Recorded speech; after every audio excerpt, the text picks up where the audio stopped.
இப்போ நம்ம இந்த பதிவில் 10ஆம் பாவத்தில், அதாவது லக்னத்திலிருந்து 10ஆம் இடத்துல மாந்தி இருந்தால் நமக்கு என்ன மாதிரியான பிரச்சனைகளை கொடுக்கும், அதுக்கு என்ன தீர்வு அப்படிங்கிறத நம்ம இந்த பதிவில் பார்க்க போகிறோம்.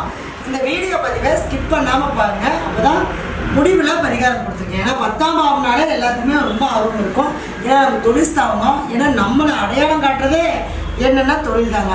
ஃபஸ்ட்டு நம்ம பேரை கேட்பாங்க, அடுத்து என்ன கேட்பாங்க, நீங்கள் என்ன தொழில் பண்ணுறீங்கன்னு கேட்பாங்க. இல்லை உங்களுக்கு சொத்து எவ்வளோ இருக்குது, பணம் எவ்வளோ வச்சுருக்கீங்கன்னு கேட்கவே மாட்டாங்க. நீங்கள் என்ன தொழில் பண்ணுறீங்க, அப்போ நீங்கள் செய்யக்கூடிய தொழிலில் தான் உங்களுடைய கௌரவம், உங்களுடைய மதிப்பு, உங்களுடைய மரியாதை, உங்களுடைய அந்தஸ்து, இது எல்லாமே அந்த 10ஆம் பாவத்தில் தான் இருக்குது. அப்போ அப்படிப்பட்ட 10ஆம் பாவத்தில் இந்த மாந்தி பகவான் என்ன செய்வார் அப்படின்னா, ஜீவனம், தொழில், சம்பாத்தியம், இதெல்லாம் 10ஆம் பாவம்.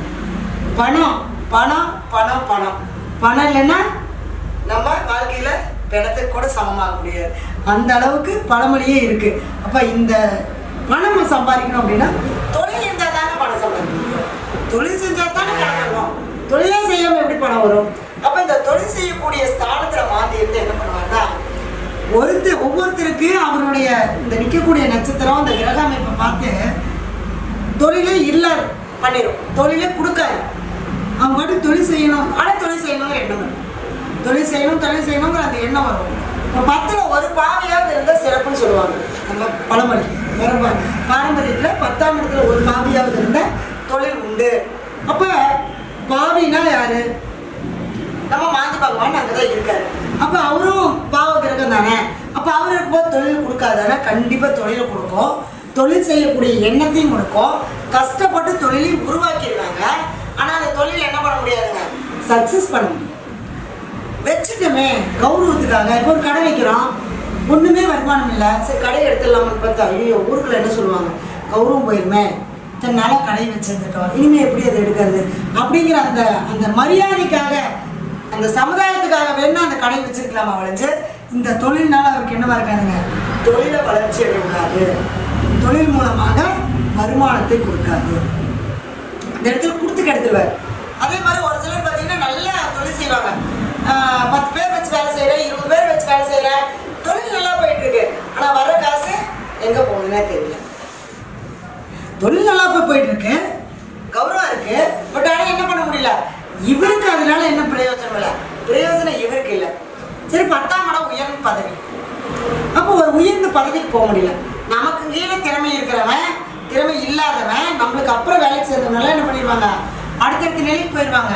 ஆனால் நம்மளால என்ன பண்ண முடியல, அந்த நம்மளுடைய திறமையை ஸ்கேன் பண்ணி அந்த இதுக்கு போக முடியல. எதுக்கு போக முடியல, உயர்ந்த பதவிக்கு நம்மளால போக முடியல. அப்போ அப்படி இருக்கிற காலகட்டங்களில் நமக்கு இந்த மாந்தி 10ஆம் இடத்துல உட்காரும்போது கர்மஸ்தானம் அப்படின்னு சொல்லுவாங்க 10ஆம் பாவம். இப்போ கர்மஸ்தானத்தில் மாந்தி பகவானே உட்காரும்போது கர்மா அப்படிங்கிறது நமக்கு அதிகப்படுத்தி கொடுக்கக்கூடிய ஒரு விஷயத்தை கொடுக்கும்.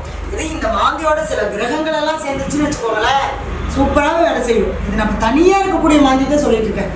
அதனுடைய கிரகங்கள் சனி பகவானோ, ராகு பகவானோ, கேது பகவானோ சேரும்போது கண்டிப்பாக அதனுடைய பலனை பல மடங்கு கொடுப்பாங்க, சரிங்களா? அப்புறம் இந்த 10ஆம் இடத்துல இருக்கும்போது என்னன்னா, ஒரு காரியத்தை நினைச்சா உடனே நடத்தணும் அப்படின்னு நினைப்பாரு, ஒன்று நினைச்சா உடனே செஞ்சிடணும் அப்படிங்கிற அந்த எண்ணத்தை கொடுக்கும், சரிங்களா? அடுத்தது என்ன அப்படின்னா, ஆனால் செஞ்சிருவாரு, செஞ்சுட்டு கடைசியில் என்ன பண்ணுவாரு, இதை செய்யாமே இருந்திருக்கலாமோ அப்படிங்கிற அந்த ஒரு வேதனை. அப்போ அந்த கௌரவத்தை பாதிக்கும். சரி கௌரவம்னா என்னங்க, நம்ம திருமணத்துக்கு மட்டும்தான் நம்ம எடுக்கிறோமா, 7ஆம் பாவத்தை 8ஆம் பாவத்தை எடுக்கணும்னா 10ஆம் பாவத்தையும் திருமணத்துக்கு எடுக்கணும். ஏன், 10ஆம் பாவம் தான் மரியாதை, 10ஆம் பாவம் தான் கௌரவம், 10ஆம் பாவம் தான் அந்தஸ்து. ஒரு ஆணுக்கோ பெண்ணுக்கோ அந்தஸ்து சமுதாயத்தில் உயர்றது எப்போ அப்படின்னா திருமணத்துக்கு அப்புறம் தான். ஒரு பெண்ணா வீட்டில் குழந்தையா இருக்கிற வரைக்கும் பெண் குழந்தை, ஒரு ஆண் ஆம்பளை பையன். ஆனால் கல்யாணம் அப்புறம் தான் அவன் கணவன் மனைவி அப்படிங்கிற அந்த சமுதாய அந்தஸ்து. குழந்தை பிறந்ததுக்கு அப்புறம் தான் என்ன சொல்றாங்க, தகப்பன் அப்படிங்கிறப்ப அந்த 10ஆம் பாவம் நமக்கு கர்மா செய்யறதுக்கு அந்த குழந்தைகள் இருந்தாங்க. அப்ப ஒரு 10ல் இருந்தால் நம்ம தொழில் மட்டும்தான் நினைக்கிறோம், ஆனால் அது எங்கெல்லாம் வேலை செய்யுது அப்படின்னா 5ஆம் பாவம் குழந்தைங்களுக்கும் அங்கே பிரச்சனையை கொடுக்குது. குழந்தைங்க அதாவது அந்த கௌரவத்தை கொடுக்காம, அப்போ திருமணம் சம்மந்தப்பட்ட விஷயங்களையும் அங்கே கௌரவத்தை கொடுக்க மாட்டேங்குது. இந்த மாதிரி மரியாதையை கெடுக்கக்கூடிய விஷயங்கள் எல்லாமே செய்யும். என்னதான் சமுதாயத்தில் போய் நல்லதே செஞ்சாலும் கெட்ட பேர் தான் வரும், அவமானம் தான் வரும்.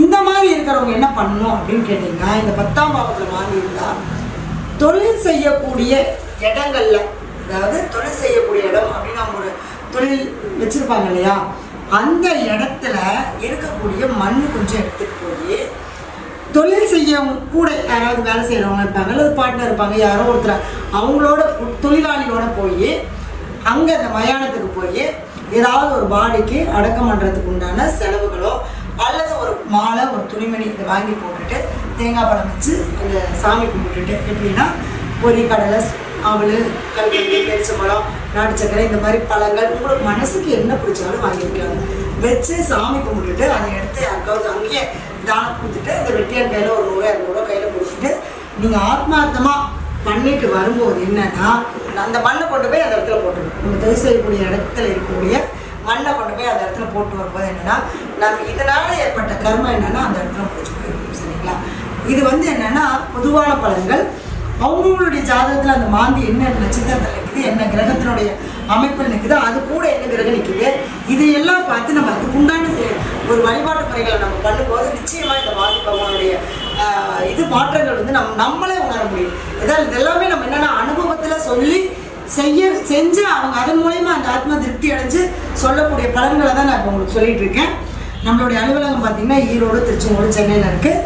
ஆன்லைன்லேயே ஜாதகம் பார்த்து கொடுத்துட்ருக்கோம். எந்த ஒரு பரிகாரத்தை செய்கிறதா இருந்தாலும் நம்பிக்கையோடு செய்யுங்க, உணர்ந்து செய்யுங்க, நிச்சயமாக நல்லதே நடக்கும். நன்றி, வாழ்க.